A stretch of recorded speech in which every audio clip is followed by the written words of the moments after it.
Hi hello welcome back to our channel. మన ఛానల్లో ఈ లాంగ్ వీడియో చూసేయండి.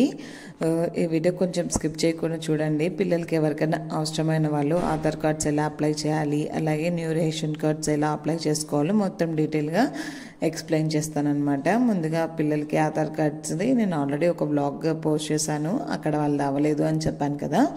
యాజ్ ఎ ఫాదర్గానే ఉంటే కొంచెం త్వరగా పని అయిపోతుంది అనేసి ఇంకా ఆధునిక వచ్చిన తర్వాత వాళ్ళకి ఆధార్ కార్డ్స్ చేపిద్దామనేసి ఇంకా వెళ్తున్నాం అనమాట. ఇంకా మన వీడియోలోకి వెళ్ళిపోదాం, క్లియర్గా ఎక్స్ప్లెయిన్ చేస్తాను.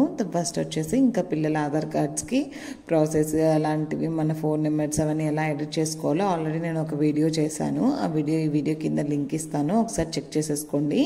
ఇంకా పిల్లల ఆధార్ కార్డ్ చేపిద్దామని ఇంకా పోస్ట్ ఆఫీస్ని సెలెక్ట్ చేసుకున్నాము. ఇక్కడ ఎందుకంటే గవర్నమెంట్ సెక్టర్స్లో చేసేసుకోండి, మీకు కూడా త్వరగా అయిపోతుంది ప్రాసెస్ అనేది మీ సేవ కంటే. అందుకనేసి ఇక్కడ మేము పోస్ట్ ఆఫీస్కి వచ్చేసామన్నమాట. మీరు పోస్ట్ ఆఫీస్కి వెళ్ళేటప్పుడు మెయిన్గా కొన్ని డాక్యుమెంట్స్ తీసుకెళ్ళాలి. పిల్లల బర్త్ సర్టిఫికేట్స్తో పాటు మన ఆధార్ కార్డ్స్ తీసుకెళ్ళాలన్నమాట. ఖచ్చితంగా వాళ్ళ ఒరిజినల్ బర్త్ సర్టిఫికేట్స్ మాత్రమే తీసుకెళ్ళాలి, జిరాక్స్ తీసుకెళ్ళకూడదు. ఎందుకంటే వాళ్ళ ఒరిజినల్ బర్త్ సర్టిఫికేట్ని స్కాన్ చేస్తారు.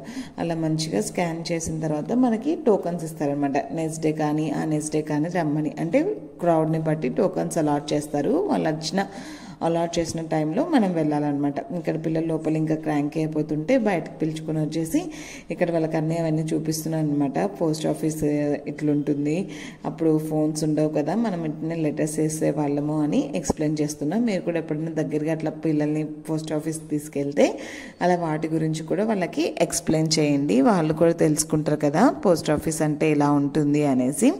అక్కడ నేను కూడా అదే చేస్తున్నాను అనమాట. ఇట్లా ఉంటుంది పోస్ట్ ఆఫీస్, లెటర్స్ రాసేవాళ్ళు అని చెప్తున్నాను అనమాట. వాళ్ళు కూడా వింటూ ఉన్నారు. తర్వాత ఇంకా వర్షం కూడా స్టార్ట్ అయిపోయింది. లోపలికి వెళ్ళేసి ఇంకా అవన్నీ వాళ్ళకి బర్త్ సర్టిఫికేట్స్ అవన్నీ ఇచ్చేసేసి ఇంకా మనం కూడా టోకన్ తీసేసుకొని ఇంకా బయలుదేరిపోయామన్నమాట. బయట కొంచెం వర్క్ ఉంటే వెజిటేబుల్స్ అలా కొంచెం స్ట్రీట్ షాపింగ్ అట్లా ఉంటే చేసేసుకొని ఇంటికి వెళ్ళిపోయాము. మాకు నెక్స్ట్ డే టోకన్ అలాట్ చేశారనమాట. నెక్స్ట్ డే రమ్మనేసి మార్నింగ్ టైంలో కానీ లేకపోతే ఆఫ్టర్నూన్ టైంలో కానీ రమ్మన్నారు. మేమైతే మార్నింగ్ టైం సెలెక్ట్ చేసేసుకున్నాము. మార్నింగ్ టైం అయితే కొంచెం పిల్లలు కూడా క్రాంక్ అవ్వకుండా ఉంటారు కదా అనేసి ఇంకా మార్నింగే వచ్చేస్తామని మార్నింగ్ టైం అలాట్ చేసుకున్నాము. అదే మీకు చెప్తున్నాను కదా, ఇక్కడ 3 పాయింట్స్ గుర్తుపెట్టుకోవాలి. మీ ఆధార్ కార్డ్స్, పిల్లలవి ఒరిజినల్ బర్త్ సర్టిఫికేట్స్, వాళ్ళ బర్త్ సర్టిఫికేట్స్ జిరాక్స్, మీ ఆధార్ కార్డ్ జిరాక్స్ అవన్నీ తీసుకెళ్తే మీకు అక్కడికి వెళ్ళిన తర్వాత ప్రాసెస్ అనేది సింపుల్ అయిపోతుంది. వాళ్ళే అప్లికేషన్ ఫిలప్ చేసుకుంటారనమాట. లేకపోతే మీరైనా అప్లికేషన్ ఫిలప్ చేయాల్సి ఉంటుంది. అందుకనేసి వాళ్ళ ఒరిజినల్ బర్త్ సర్టిఫికేట్స్ మాత్రం మర్చిపోవద్దండి. వాళ్ళ ఒరిజినల్ బర్త్ సర్టిఫికేట్స్ మర్చిపోతే మీకు ప్రాబ్లం అవుతుంది. అందుకని వాళ్ళ ఒరిజినల్ బర్త్ సర్టిఫికేట్స్ కూడా తీసుకెళ్ళండి, మీతో పాటు తీసుకెళ్తే అది సరిపోతుంది. ఒరిజినల్ బర్త్ సర్టిఫికేట్స్లో స్పెల్లింగ్ అనేది కరెక్ట్గా ఉండేటట్టు చూసుకోండి, ఎందుకంటే ఆ స్పెల్లింగే మనకి ఆధార్ కార్డ్స్లో ప్రింట్ అవుతుంది. కాబట్టి ఏమన్నా బర్త్ సర్టిఫికేట్లో కరెక్షన్స్ ఉంటే మీరు మాత్రం వాళ్ళు ఎక్కడైతే మీరు డెలివరీ అయి ఉంటారో అక్కడ మున్సిపల్ ఆఫీస్ ఉంటుంది కదా, అక్కడ కరెక్ట్ చేసేసుకోవాలన్నమాట. ఆల్రెడీ నేను ఒక ముందు వ్లాగ్లో చెప్పాను మన ఛానల్లోనే, ఆ వీడియో కింద లింక్ ట్యాగ్ చేస్తాను, ఒకసారి చెక్ చేసేయండి. తర్వాత ఇది మేము నెక్స్ట్ డే వెళ్తున్నాము, మార్నింగే వెళ్తున్నాం అనమాట. మార్నింగ్ టైంలోనే వెళ్ళేసి వాళ్ళకి ఇంకా మార్నింగ్ వచ్చేస్తామని చెప్పేసాం కదా. మార్నింగ్ టైం 10-10:30 ఆ టైంలో వెళ్ళిపోయాము. బ్రేక్ఫాస్ట్ ఏం చేయలేదన్నమాట ఆ రోజు ఇంట్లో. ఇంకా పిల్లల్ని రెడీ చేసుకొని టైం సరిపోయింది. ఇంకా బయట బ్రేక్ఫాస్ట్ చేసేసి ఇంకా లోపలికి వెళ్ళిపోయామన్నమాట. పెద్ద క్యూ లైన్ అయితే ఉండిందనమాట. మన టైం వచ్చిన వరకు వెయిట్ చేయాలి కదా. పిల్లలు కూడా కొంచెం ఓపికగా కోఆపరేట్ చేశారు, కొద్దిసేపు బాగానే క్రాంకీ కావకుండా ఉన్నారనమాట. ఇంకా మా టైం వచ్చేసరికి కొంచెం మొబైల్ ఫోన్ ఇచ్చేసానమాట. అంటే ఫోన్కి అదే వాళ్ళ ఫొటోస్ అవన్నీ తీసుకోవాలి కదా. మొబైల్ ఫోన్స్ ఉంటే పిల్లలు మాట వింటారు కాబట్టి ప్రతి పేరెంట్కి తెలిసినదే కదా.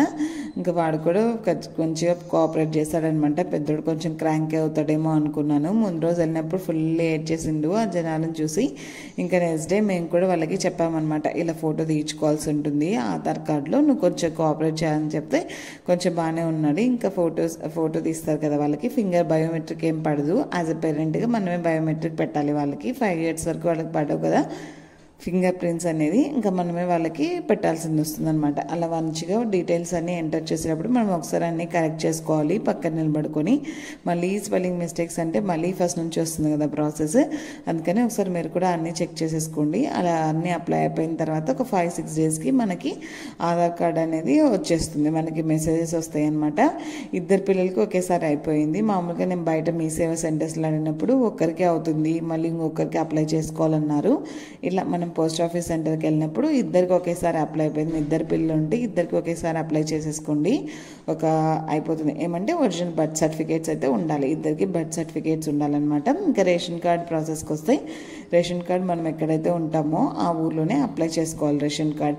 సేమ్ రేషన్ కార్డ్కి కూడా పిల్లల Aadhaar cards, parents Aadhaar cards, అలాగే వాళ్ళు ఒక ఫామ్ ఇస్తారు, వీడియో క్లిప్లో చూపించాను కదా, అలాంటి ఒక ఫామ్ ఇస్తారనమాట. ఆ ఫామ్లో మన డీటెయిల్స్ అన్ని క్లియర్గా ఫిలప్ చేసి వాళ్ళకి ఇచ్చేయాలి. అప్పుడు మనకి ఓటీపీ సర్వీసెస్ ద్వారా కూడా మనకి మెసేజ్ వస్తుందన్నమాట.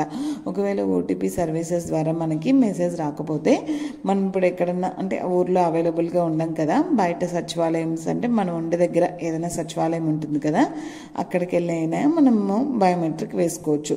కానీ అప్లికేషన్ మాత్రం మనం ఎక్కడైతే ఉంటామో అక్కడే ఇవ్వాలి. వాళ్ళ ఇచ్చిన అప్లికేషన్తో పాటు వాళ్ళ బర్త్ సర్టిఫికేట్స్ కూడా, వాళ్ళ ఒరిజినల్ బర్త్ సర్టిఫికేట్స్ ఏం అడగరు, వాళ్ళ జిరాక్స్ అడుగుతారు. కాబట్టి మీరు అన్నీ ఒకేసారి తీసుకెళ్తే మీకు ప్రాసెస్ అనేది చాలా సింపుల్ అయిపోతుంది.